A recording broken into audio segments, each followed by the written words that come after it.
परम संत सदगुरु बाबा जयदेव जी महाराज के श्री चरण कमल पर अरबों खरबों प्रणाम।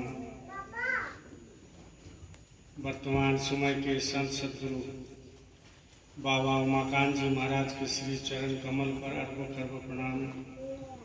उपस्थित सभी सत्संगी गुरु भाई बहन बच्चे बच्चियाँ सबको सादर जय।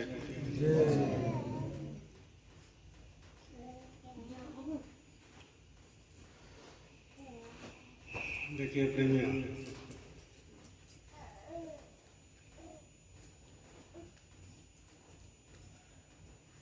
ये कलयुग है और इस कलयुग में साधन करना, भजन करना, ये सबसे सहज और सरल माना। लोग कहते हैं कि कलयुग में ऐसा कुछ होने वाला नहीं है, भगवान है नहीं, इधर भागना पड़ेगा उधर भागना पड़ेगा, हिमालय में होगा, जंगल में होगा, मंदिर में होगा, मठ में होगा, मस्जिद में होगा। लेकिन कलयुग में बोला गया कि सबसे सहज सरल रास्ता भगवान को पाने के लिए कलयुग है।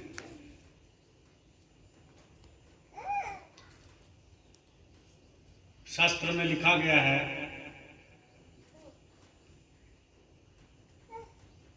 कि भगवान को 3 रास्ते से पाया जा सकता है। शास्त्र में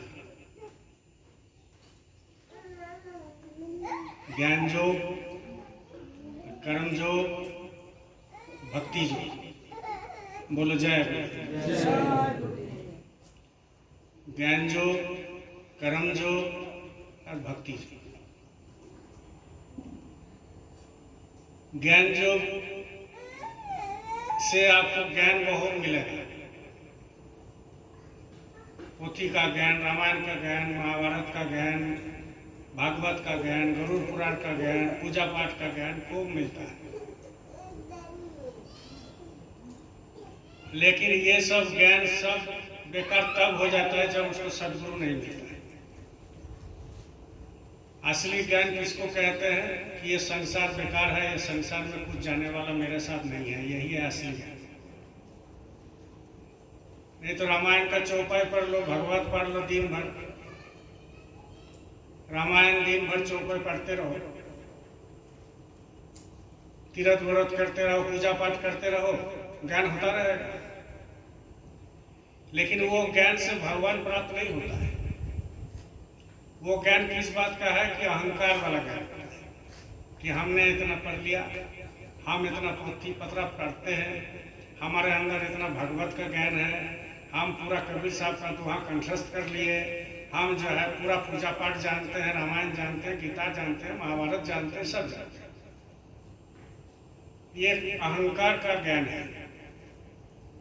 लेकिन जब सदगुरु मिल जाते हैं, वो सदगुरु क्या करते हैं? असली ज्ञान देते हैं। वो असली ज्ञान कौन क्या है कि ये संसार बेकार है, ये हमारे लड़के बच्चे ये सब स्वार्थी है, पति पत्नी एक दूसरे से स्वार्थी है, ये रिश्तेदार स्वार्थी है, ये संसार स्वार्थी है, इससे कुछ काम होने जाने का नहीं है ऊपर का। ये तो जब तक स्वार्थ है तब तक आपके साथ लगा रहेगा, स्वार्थ खत्म हो जाएगा आपके साथ खेल खत्म। जब तक स्वार्थ है तब तक आपके साथ लगा रहेगा, स्वार्थ खत्म हो जाएगा कोई किसी को पूछने वाला।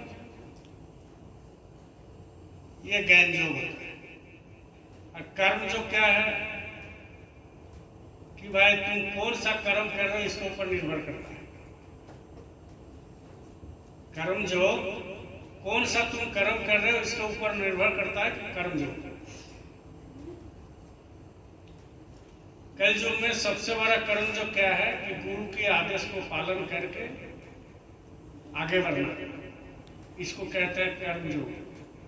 लेकिन लोग कहते हैं कि कर्म योग भगवान कृष्ण गीता में लिखा है कि भाई कर्म करते रहो और भगवान को भजते रहो। बात तो सही है, लेकिन कौन सा कर्म?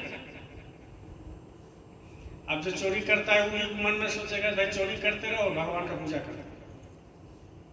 जो डकैती करता है वो भी सोचता है कर्म करते रहो, भगवान का पूजा करो।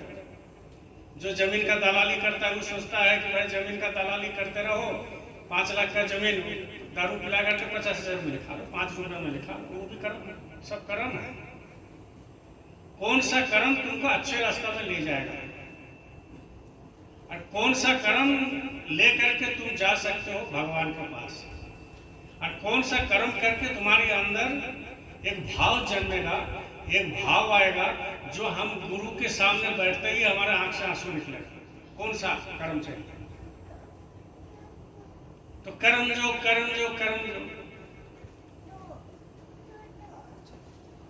कर्माण्यवाधिकारस्ते मा फलेषु कदाचन, कर्माण्यवाधिकारस्ते मा फलेषु कदाचन,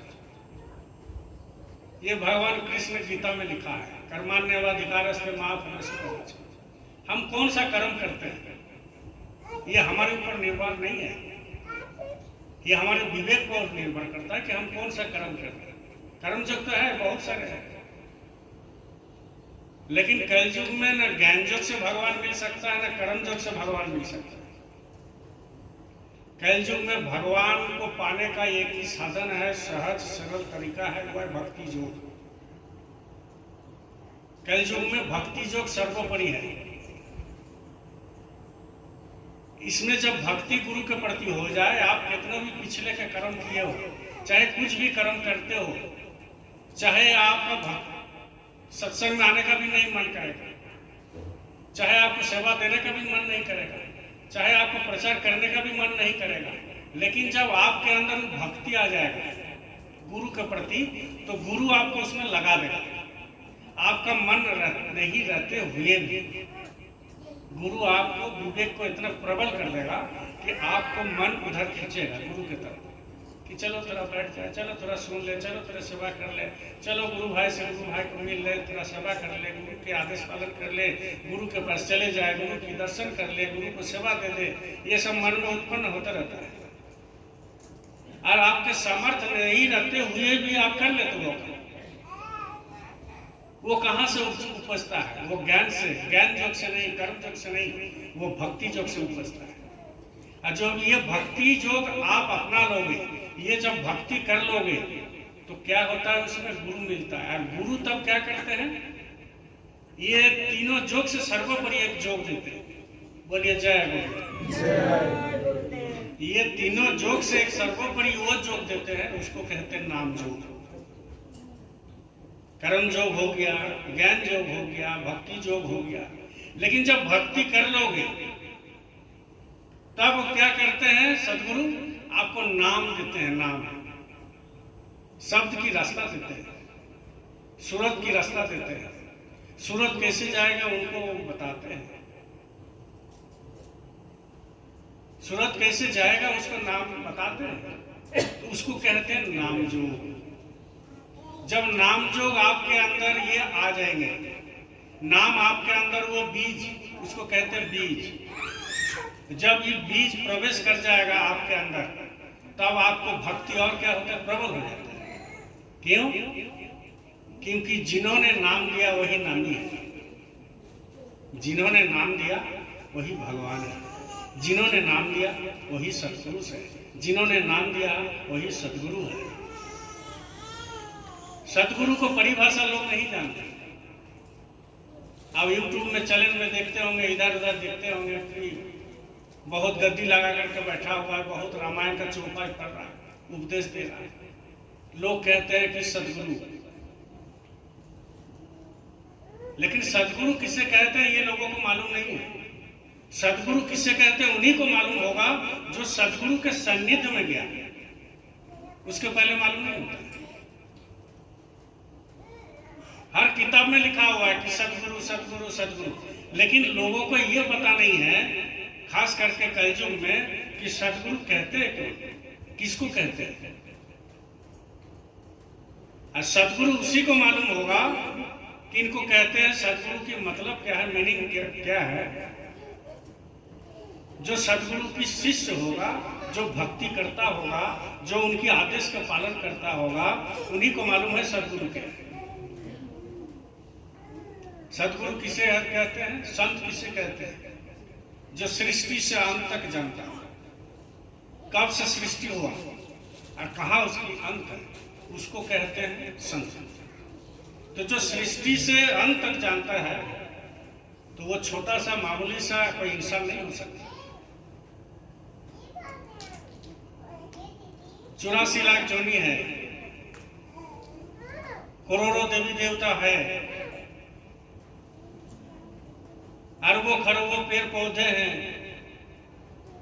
अरबों खरबों सूरज है। आप तो एक सूरज देखते हो ना, अरबों खरबों ब्रह्मांड है, अरबों खरबों जो है तारा है, अरबों खरबों चंद्रमा है, अरबों खरबों ब्रह्म है, अरबों खरबों परम ब्रह्म है, अरबों खरबों जो है ये सारे दुनिया का जो है जीव है,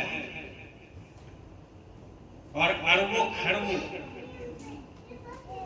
ये मनुष्य पैदा किया है। तो अब बताओ ये कोई इंसान का खेल है क्या? इनको जानना है तो इनको जानने के लिए सदगुरु छोड़ के कोई नहीं जान सकता। कोई राम का दर्शन किया, वो सोच रहे कि राम से बड़ा कोई नहीं है, उसके ऊपर में कुछ है नहीं। कोई कृष्ण का दर्शन किया, वो सोचता है कृष्ण के ऊपर कोई नहीं है, कुछ नहीं, सब वही है। क्योंकि इतना बड़ा साम्राज्य होते हैं। अब राम लोग चले जाओगे तो वही साधक फंस जाता है, वही भूल जाता है। इतनी आनंद, इतनी सेंट, इतनी सुगंध, इतना प्रकाश, इतनी शब्द, उसमें जब सूरज चढ़ता है, आत्मा चढ़ती है तो उसमें पूरा भूल जाता है। वो फिर साधक उस समय चाहते हैं कि गुरु हमारे पास ना आए।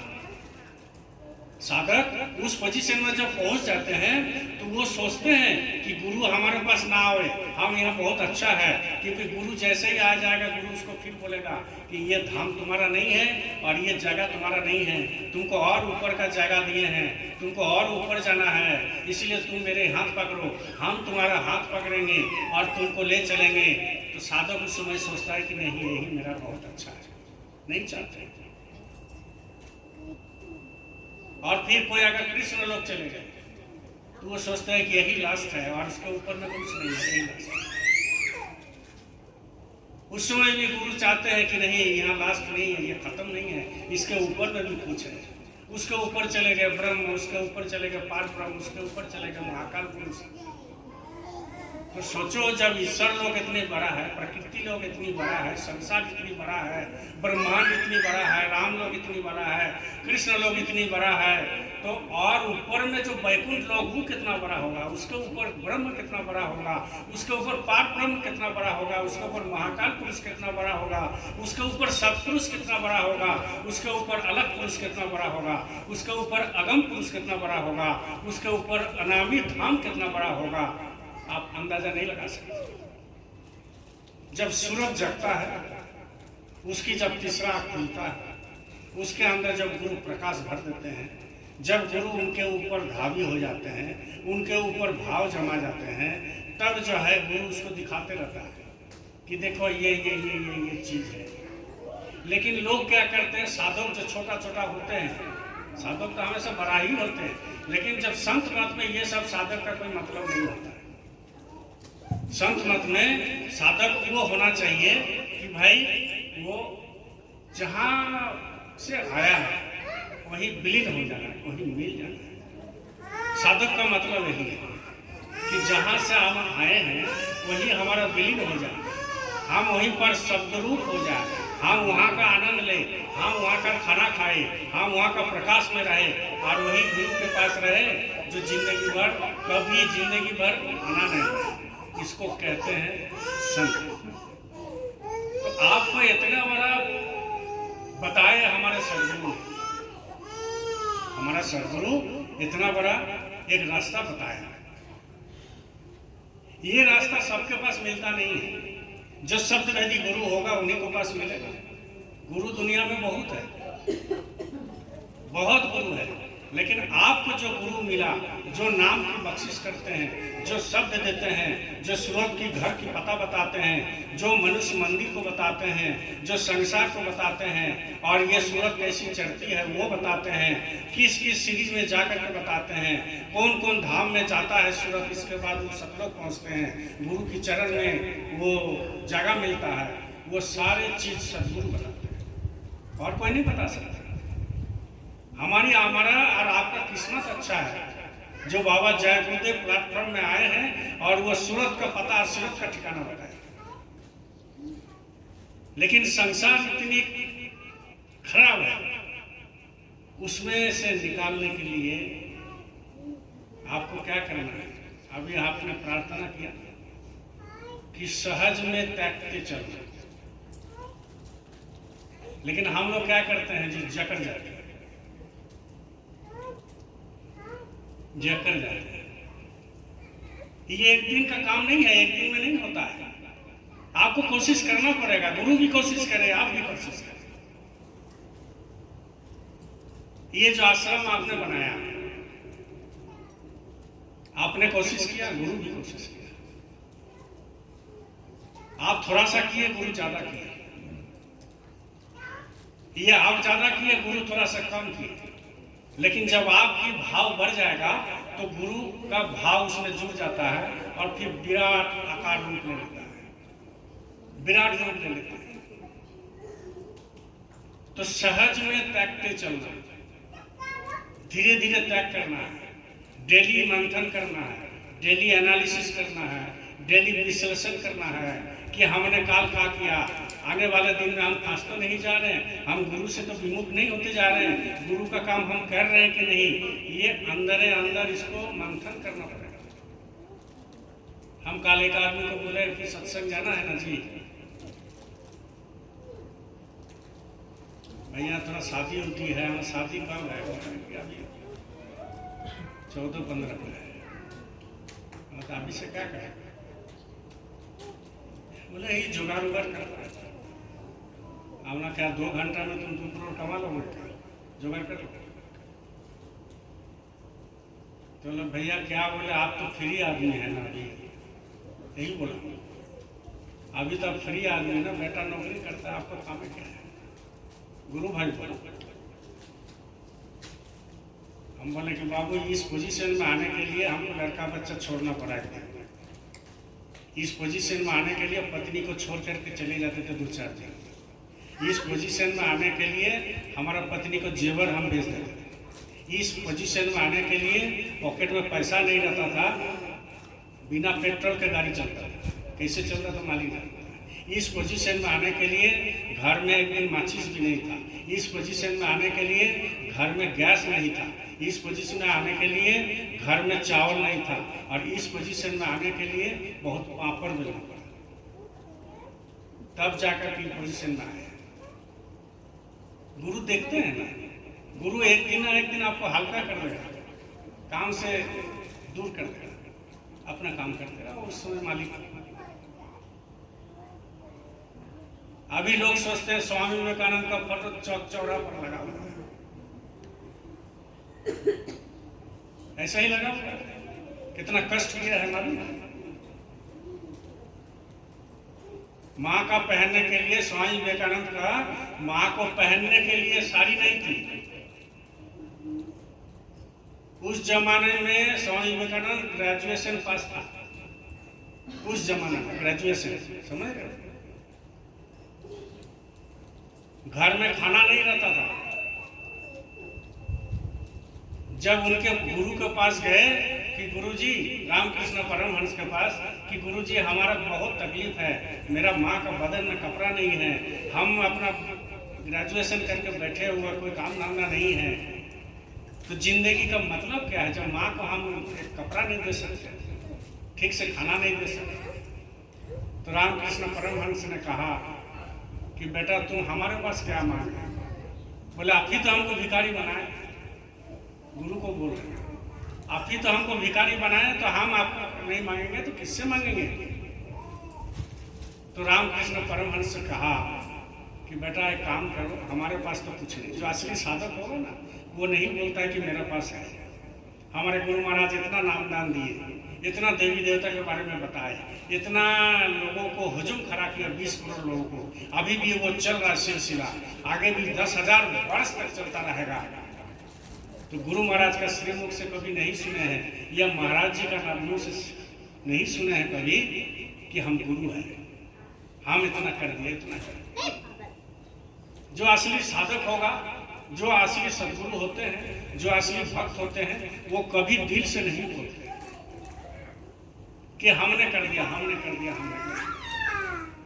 तो रामकृष्ण परमहंस ने स्वामी विवेकानंद को कहा कि चलो जा करके मंदिर में तो माँ बैठी है ना, तो माँ से ले लो, बोलो जय गुरुदेव। माँ से मांग लो, जो मांगना है माँ से मांग लो, काली माता से मांग लो। तो बोला आप बाहर है, काली माता अंदर में है, तो आप तो काली माता से बात करते हैं, तो उन्हीं को जाकर बोलिए आप। बोले कपड़ा हमको थोड़ी जरूरत है, तुमको जरूरत है, तुम जाकर, हमको जरूरत नहीं। स्वामी विवेकानंद अंदर चले गए और काली माता के सामने रोने लगे। और रामकृष्ण परमहंस दरवाजा का बगल में खड़ा था, खड़े थे दरवाजा के बगल में कि क्या मांग रहा है देखिए। तो रामकृष्ण परमहंस देख रहे हैं कि ये मांग रहा है, क्या मांग रहे हैं स्वामी विवेकानंद? मांग रहे हैं कि हमको विचार दीजिए, बुद्धि दीजिए, विवेक दीजिए, हमको और कुछ नहीं चाहिए। आप हम मांगते हैं, नहीं मांगते हैं? क्या मांग रहे हैं? विचार दीजिए, बुद्धि दीजिए, विवेक दीजिए। तो जब आ गए तो रामकृष्ण परमहंस पूछे कि बेटा मांग लिया? तो बोला कि मुंह से निकला ही नहीं। हमारे माताजी के लिए कपड़ा दीजिए, धन दौलत दीजिए, हमको नौकरी दीजिए, हमको मान सम्मान दीजिए, हमारा मुंह से निकला ही नहीं है। तो बोला अरे भूल गया होगा, जाओ दोबारा जाओ, भूल गया होगा। फिर दोबारा भेजे, फिर आप जो है थोड़ा सा मन को ताकत लगा करके स्वामी विवेकानंद में गया। इसके बाद बोले कि आज तो मांग लेंगे जो होगा सो। फिर वही कि हमें कुछ नहीं चाहिए, हमको विचार दीजिए, बुद्धि दीजिए, विवेक दीजिए। यह है भक्ति योग का निशानी। ना ये ज्ञान योग का निशानी है, ना कर्म योग का निशानी है, भक्ति योग का निशानी है। जब भक्ति बन जाता है तो सारे ज्ञान आ जाता है। इसको कहते हैं पराविद्या अध्यात्म। होती पर पर जगमुआ, पंडित भयानक। कबीर साहब ने लिखा ना, बड़ी सोच समझ के लिखे। होती पर जगमुआ, पंडित भयानक। मतलब पोथी पर के जग माने जगत मर गया। इतना पोथी पढ़ता है, क्या मिलता है पता नहीं, इतना पोथी पढ़ता है। पोथी पर जगमुआ, पंडित भयाना कोई, 2.5 अक्षर प्रेम का, परे सो पंडित।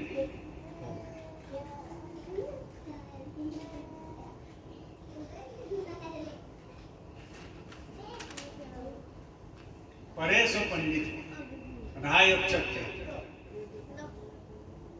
अब बताओ वो प्रेम 2.5 अक्षर में लिख दिए कबीर साहब, कोई ज्यादा लंबा चौड़ा नहीं बताया।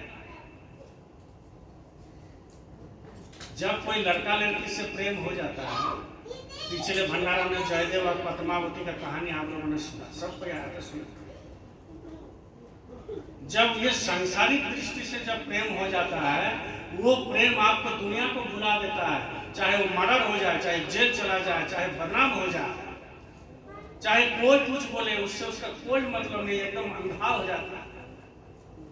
ना उसको खानदान का चिंता रहता है, ना माँ बाप का चिंता रहता है, ना पत्नी का चिंता रहता है, ना बेटी का चिंता रहता है, ना बेटा का चिंता रहता है, ना संसार का चिंता रहता है। उस प्रेम में जब वो उतना कर सकता है, जब हमारे प्रभु से, गुरु से प्रेम हो जाएगा, तो दीवानी बन जाती है, वो दीवाना बन जाता है। जैसा मीराबाई ने बना, जो प्रेम गली में आए नहीं हो, प्रेम निभाना क्या जाने,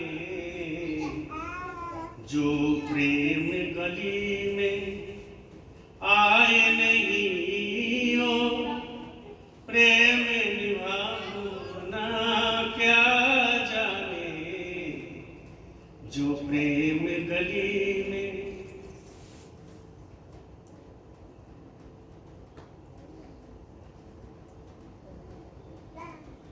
जो प्रेम कभी किया ही नहीं हो, प्रियतम का ठिकाना क्या जाने।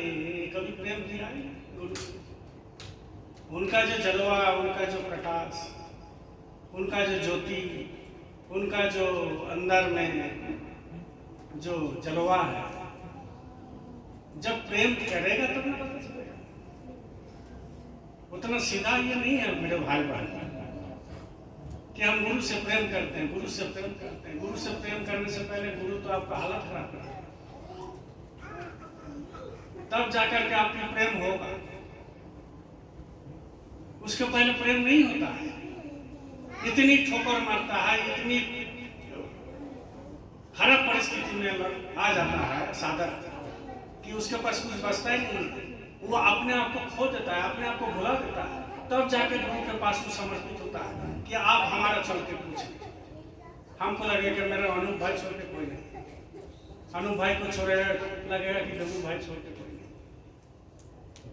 उसको लगेगा धनंजय छोड़ के कुछ नहीं, उसको लगेगा ये छोड़ के कुछ नहीं, वो छोड़ के कुछ नहीं। हमारे पत्नी हमको बहुत प्यार करती है, हमारे पति हमको बहुत प्यार करते हैं, हमारे बच्चे छोड़ के कुछ नहीं है। लेकिन मेरे भाई बहन, इतना तो समय लीजिए कि कभी कितना बार आपने बाप बना, कितना बार पति बने, कितना बार पत्नी बने, कितना बार बच्चे बने, कितना बार दादा बने, कितना बार आपने फुआ बने, कितना बार फूफा बने, कितना बार मामा बने, कितनी बार जन्म जन्म तरह से यही होते रहा।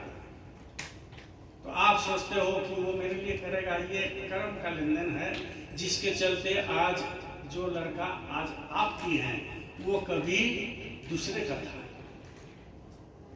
लेकिन आपके साथ ऐसा कर्म का गठबंधन बन गया जो आपके घर में पत्नी बन के जन्म लिए, आपके घर में पत्नी बन के आ गए, आपके घर में बेटी बन के आ गई, आपके घर में बेटा बन के आ गए। कितनी बार ऐसा बना, कितनी बार ऐसा बना। आप कितने बार बाप बने और किसके किसके बने। इस जन्म में आप नगरी में किसी का बाप बन गए, अगला जन्म में किसी छत्तीसगढ़ में बाप बने थे, उसके पहले कभी अमेरिका में बाप बने थे, उसके पहले कभी इसका बाप बने थे, उसका बाप बने थे। लेकिन ये सब क्या है? ये सब जिसके साथ जैसा कर्म रहता है उस हिसाब से रिश्तेदारी बन जाता है। इसलिए प्रेम करना उतनी सीधा बात नहीं है। गुरु से प्रेम करना बहुत कठिन काम है। इसीलिए तो कहते हैं कि कलयुग में भक्ति योग सबसे बड़ा है।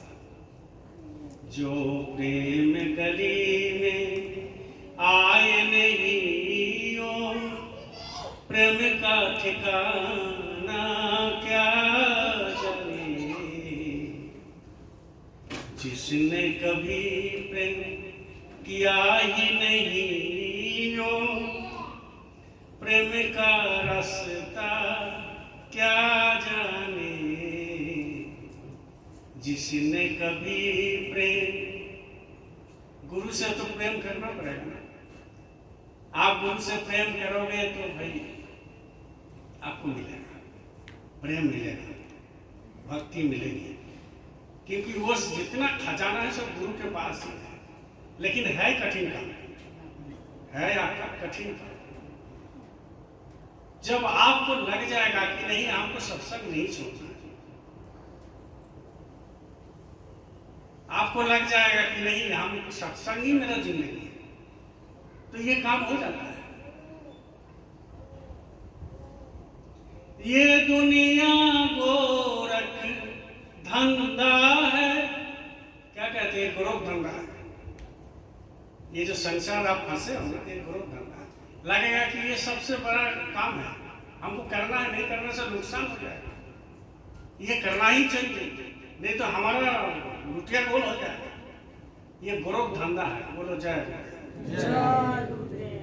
ये दुनिया गोरख धंधा है,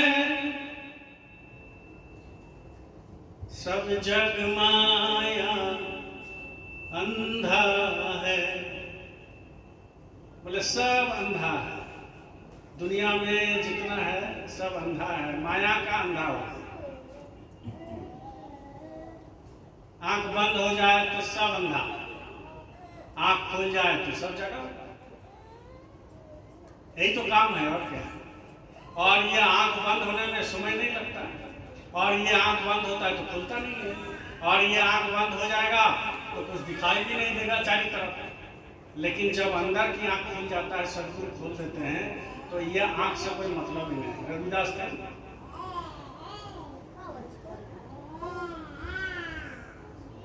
बहुत सारे ऐसे महात्मा जो अंधा है। आजकल भी एक तो बहुत दिन से है प्रवचन देते हैं रामायण का यूट्यूब में, बूढ़े बूढ़े से उम्र है, पूरा अंधा है, आज तक आंख नहीं है, लेकिन कैसे प्रवचन देते हैं, कैसी राम की महिमा गाते हैं। जब हमारी तीसरा आंख खुल जाएगा तो ये आंख से कोई मतलब ही नहीं। ये तो शरीर का आंख है, जिस दिन बंद होगा तो बंद होगा, एक दिन तो बंद होगा। इसीलिए कहते हैं ये दुनिया को रख धंधा है, सग जग माया में अंधा है। आप माया को समझ पाओगे? माया को तो देखा ही नहीं है। हमारे गुरु महाराज कहते थे ना, ये माया का छाया का छाया का छाया का छाया। तो सोचो, माया का छाया का छाया का छाया का छाया, उसी में लोग इतना फंसा हुआ है, हम फंसे हुए, आप फंसे हुए। तो जो माया असली है वो कब भेंट होता है मालूम है ना? जब साधक का तीसरा खुलता है, असली माया से भेंट होता है, तब उसको दिखाई देता है माया क्या है। तो छाया में हम लोग इतना भटक रहे हैं, तो माया का हालत खराब कितना होगा बता। ये बहुत ऊंची चीज है मेरे भाई भाई। इसको समझने के लिए आपको 2-4 घंटा भजन करना पड़ेगा, तब जाकर के आपको समझ में आएगा। आप ना सुमिरन करते हो, ना ठीक से बैठते हो, ना भजन करते हो, ना ध्यान करते हो, बस आना जाना आना जाना। हम बहुत काम करते हैं, कुछ नहीं होने वाला। ऐसा ही ड्यूटी बजाते रहो जिंदगी भर, अब जन्म जन्मांतर का ड्यूटी बजाते। सत्संग में उठ के चले जाओगे। इसलिए कहते हैं जिस अंधे ने प्रभु को देखा ही नहीं है, जिस अंधे ने प्रभु को देखा ही नहीं है, वो रूप बताना क्या जाने। गुरु का क्या रूप है हमको थोड़ी मालूम। जो अंधा है, जब अंदर की आंख खुल जाएगा, गुरु को वो मूर्ख, वो एक तक देखते रहेगा साधक। वो इतना मनमोहक रूप है, उस राम को जब देखेगा तो देखता ही रह जाएगा। वो कृष्ण का मुंह को देखता ही रहेगा, वो गुरु की वो स्वरूप को देखता ही रहेगा। इसलिए कहते हैं जिस अंधे ने, ये पूरा अंधा है, एक मूर्ति बना लिया, बहुत खूबसूरत मूर्ति बना लिया। अब उस मूर्ति को आंख कान कपड़ा उपड़ा पहना दिया, मिस्त्री कर दिया उसको, जो मूर्ति का रूप बना दिया। इसके बाद हम लोग जब पूजा देने जाते हैं तो क्या बोलते हैं, कितना बढ़िया मूर्ति है, देखते रहते हैं। तो जब आदमी का बनाया हुआ मूर्ति को आप देखते रहते हो, तो उनकी बनाया हुआ जो मेन मालिक है, जो कुल मालिक है, जिन्होंने ये सारे कायनात बनाया, ब्रह्मांड को बनाया है, उनकी रूप कैसा, उनका रूप कैसा। जिस अंधे ने कभी देखा ही नहीं है, वो रूप बताना क्या जाने। प्रेम की गली में आए नहीं हो, प्रेम निभाना क्या जाने। देखो ये शरीर है, शरीर है, भगवान ने बनाया, कितना खूबसूरत से बनाया। बड़ी सोच समझ करके बनाया। आपको बनाया, हमको बनाया। ये हड्डी मांस का शरीर। तो ही साधु कहते हैं कि रक्त मांस की हड्डी की ढेर पर, रक्त मांस की हड्डी के ढेर पर मोरा हुआ चांद। बोला जाए बोले शरीर को समझो पहले, तब भगवान को भक्ति करना। पहले शरीर को समझाना है, समझना है, देखना है। मरघट में मेरा पिता चलेगा, मरघट में उनका पिता चलेगा, उनका पिता चलेगा। कैसे आंखों के सामने आग लगा दी और कैसे आंखों के सामने जलकर राख हो गया। ये सोचना चाहिए डेली। तो हमको भी तो जलना है। इसलिए कहते हैं रक्त मांस हड्डी के ढेर पर मोरा हुआ चांद। चांद मतलब चांद। ये हड्डी अंदर में है, इसके ऊपर मांस है, इसके ऊपर चमड़ा से मोरा। रक्त मांस हड्डी की ढेर पर मोरा हुआ चांद, देख उसी की सुंदरता से हो जाती नींद हराम। खूबसूरत देखने में है, खूबसूरत देखने में है, देखते ही रह जाता है। कितना बढ़िया है, कितनी अच्छी है आँख, कितना बढ़िया है। बोलो जाए बोले आँख कितना बढ़िया है। लगता है मृग नयनी, हिरन जैसा आँख किसी का नहीं होता है, मनुष्य का भी नहीं होता है। लेकिन एक तुलना करती है, क्या कितना बढ़िया खूबसूरत है। मृग नयनी है, मतलब मृग जैसा उसका आँख है। कितनी नाक, इतना टिकालो नाक है, कितना बढ़िया नाक है। हम लोग वर्णन करते हैं कितनी सुंदर ऊँट है। ना मोटा है ना पतला है, एकदम फर्स्ट क्लास भगवान ने बनाया।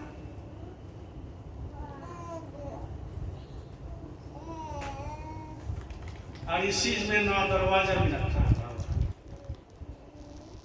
लेकिन आप जरा सा सोचा है, बोला जाए बोले जिसको कहते हैं मृग नयनी। अब उसी आंख के अंदर से अगर कचरा निकाला है तो मृग नयनी रहे, हाँ कि ना? आंख में कचरा आता है ना, तो हम लोग क्या बोलते हैं, इस कचरा को साफ कर, देखने में खराब लगता है। तो मृग नयनी कहाँ चले गए?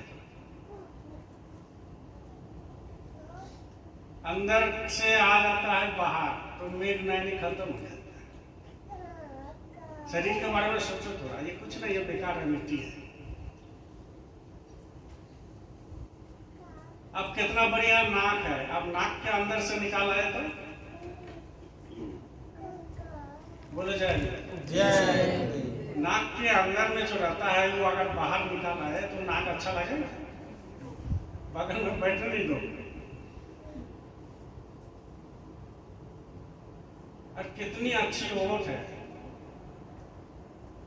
भगवान ने तो गुलाबी बनाया, उसके ऊपर से बाहर से और गुलाबी लगा, खूबसूरत लगेगा। और वही मुंह से जब बदबू निकालता है तो अच्छा लगेगा। सोचो, ये हंसने की बात नहीं, सोचने की, विचार की बात। आँख का भी सूरत खत्म हो गया, नाक का भी सौंदर्य खत्म हो गया, मुंह का भी खत्म हो गया। ये शरीर में और नीचे तरफ जितनी भी है सबका अंदर खत्म करता है। ये शरीर किस लिए बनाया है बाबा? ये शरीर जो है बनाया किस लिए? बनाया है इसलिए कि आपको जिंदगी में कर्म करके, खा करके सतगुरु को पकड़ लेना है और पकड़ करके नाम ले करके भगवान की भजन करना है। ये नहीं गुरु बोल रहे हैं, सतगुरु ये नहीं बोल रहे हैं कि हमारे लिए तुम 24 घंटा समय दो। अब जिसके पास 2 घंटा 1 घंटा भी समय नहीं है, लालच है उन पर। क्या कहते हैं? गुरु छटपटाते रहता है, अरे कर लो भजन कर लो, भजन कर लो, भजन कर लो, भजन कर लो, यही तुम्हारे साथ जाएगा और कोई साथ नहीं जाएगा। इसीलिए कहते हैं कि रक्त मांस हड्डी के ढेर पर मोरा हुआ चांद, अब देख उसी को सुंदरता हो जाती है नींद हराम। सुंदरता देख करके नींद भी हराम हो जाता है, रात को सोने नहीं देते, मन उसी के बारे में चिंता करते रहते हैं।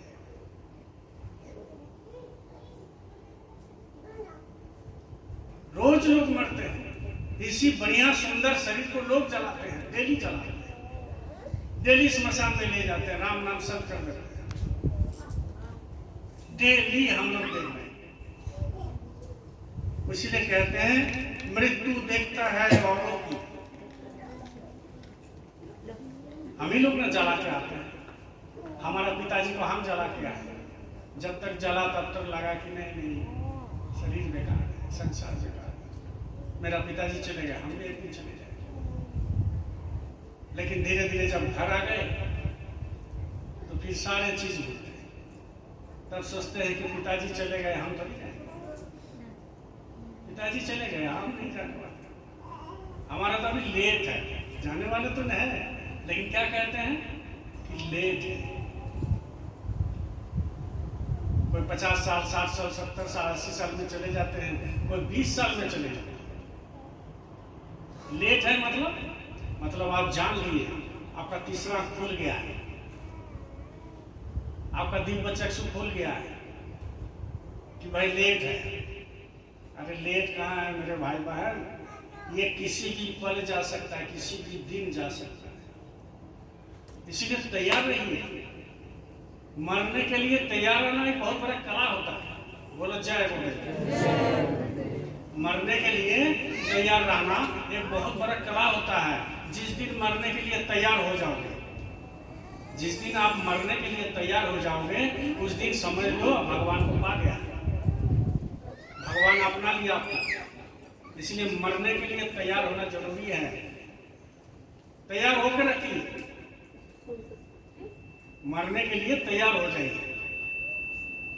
भाई जब भेजेंगे वो बगल में खड़ा रहेगा कि चलो देवू सरकार तुम्हारा समय हो गया, बस रेडी। झोला तो ले जाना नहीं है, मोबाइल ले जाना नहीं है, और कुछ सामान लेके ले जाना नहीं है, जो भी पहने हैं वो उसको भी खुला लेगा। बोले भाई रेडी आप आ गए, अरे बड़ी बड़ी धन्यवाद। जल्दी आए कि लेट के आए उससे कोई मतलब नहीं, आप आ गए बहुत बड़ी धन्यवाद है, बहुत बड़ी आपकी जो है मेहरबानी है। हम रेडी बैठे हैं, चलो कोई दिक्कत नहीं, हम तो तैयार बैठे हैं, चलिए जहां ले जाना चलिए, हम तो तैयार बैठे हैं जाने के लिए। आपको कहीं जाना है, मान लीजिए बोलेरो बुक कर दिए फोन पर, और आप तैयार ही नहीं हुए, तो बोलेरो का जो ड्राइवर है, गाड़ी का ड्राइवर आपके पास किचकिचाएगा नहीं किचकिचाएगा? हाँ जी बोलो, किचकिचाएगा कि नहीं? नाराज होगा कि नहीं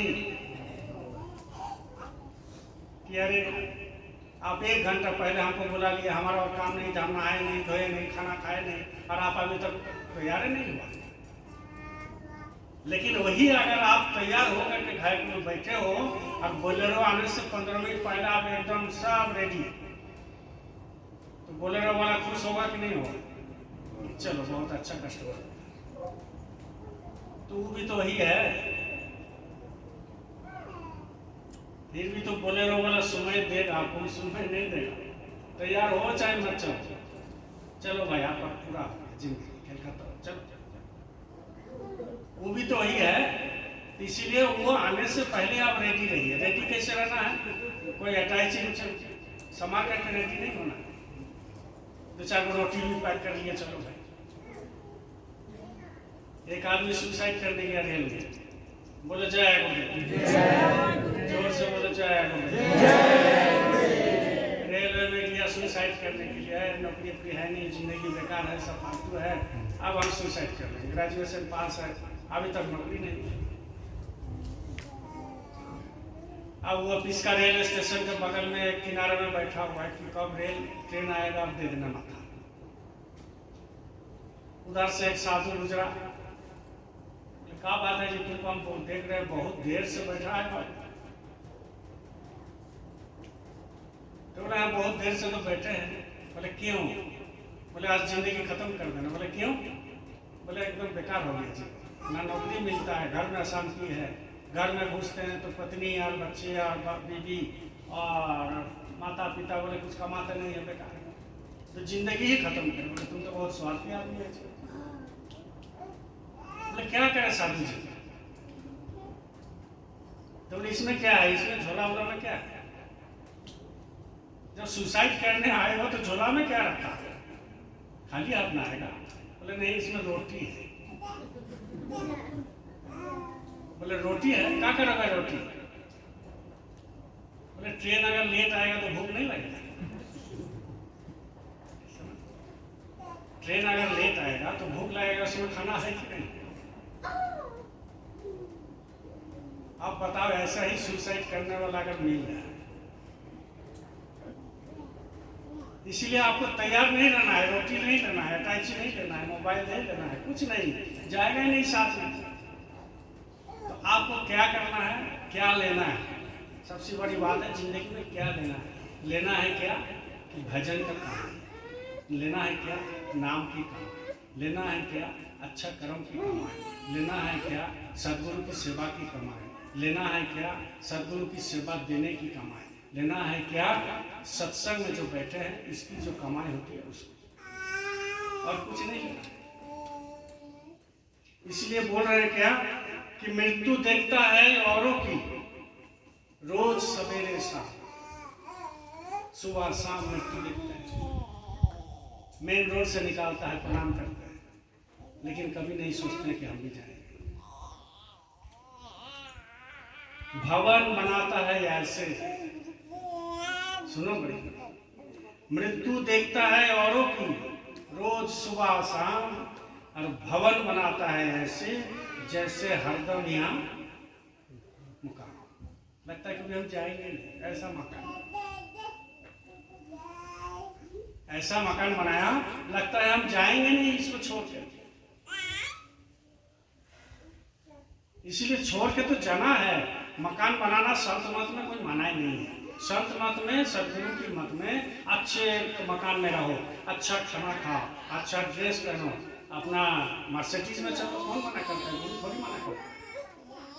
लेकिन आपको करना है क्या, इसके साथ साथ शाकाहारी रह करके गुरु की भी सेवा करना है, गुरु की करना है, नाम जोग के साथ नहीं जाना है, नाम ले लेना है और इसकी भजन करना है, बस इतना ही तो काम है। अगर ये भी नहीं काम करेगा तो भाई ये कहाँ जाएगा आत्मा? ये अंदर में जो आत्मा है, जिसके चलते खाते हैं, बोलते हैं, रोते हैं, सोते हैं, घूमते हैं, काम करते हैं, सारे परिवार को देखते हैं, वही आत्मा अगर निकल गया तो ये तो जिंदगी बेकार हो गया। इसलिए अपने आप को परखो, अपने आप को जानो कि मैं कौन हूँ। हमारी कोई औकात नहीं है, हम कुछ करने वाले हैं नहीं, हमसे कुछ होने वाला नहीं है। होगा तो जो अंदर में बैठा है उसी से हो। इसीलिए तो कहते हैं कौन नहीं जानता, कौन नहीं जानता क्रोध करना बुरा है। कौन नहीं जानता? सब यहाँ जितना बैठे हैं ना, एक दूसरे को हम लोग बोलते हैं अरे गुस्सा मत, बेकार चीज है, क्रोध मत करना। सब कुछ जानते हैं, इसीलिए कहते हैं कि कौन नहीं जानता है क्रोध करना बुरा है, और करते हैं नित्य विरोध क्रोध का, करते हैं नित्य प्रतिदिन विरोध क्रोध का, दूसरे को बोलते हैं, कहते हैं बुरा परिणाम, कहते हैं इसका परिणाम बहुत बुरा है।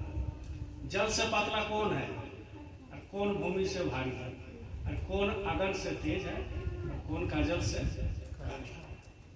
जल से पतला ज्ञान है, और पाप भूमि से भारी है, और क्रोध अगन से तेज है, और कलंक काजल से काली। इसको कोई धो नहीं सकता। इसको कोई धो नहीं सकता, एक बार कलंक लग गया तो धो नहीं सकता। और क्रोध, एक क्रोध आपको नगरी को आग लगा सकता है। अभी आप देख रहे हो पेपर में, खबर में, मणिपुर का हाल देख रहे हो ना। मणिपुर का एक स्टेट है, 4 दिन से चल रहा है। क्यों चल रहा है? बस थोड़ा सा समझ मुझका, क्रोध से जल रहा है। जब क्रोध एक स्टेट को जला सकता है तो एक क्रोध आपको परिवार को जला सकता है, एक क्रोध आपको रिश्तेदार को जला सकता है, एक क्रोध देश को जला सकता है, और एक क्रोध अपने अंदर आपकी भाव को भी जला सकता है। इसलिए जो गुरु महाराज ने भाव दिया उसको बना के रखिए। इसीलिए देखो, काम, क्रोध, लोभ, मोह, अहंकार, लोग बोलते हैं, बड़े बड़े जो है यूट्यूबर बोलते हैं, बड़े बड़े जो है रामायण पढ़ के बोलते हैं। उतना सीधा बात नहीं है कि काम, क्रोध, लोभ, मोह, अहंकार इसको त्याग दीजिएगा। ये बिना सदगुरु के और बिना भक्ति योग से और बिना नाम के नहीं हो सकता। जब नाम की चोट अंदर में पड़ेगा तब जा करके वो क्रोध, काम, लोभ, मोह, अहंकार सब। बोलो जय गुरुदेव।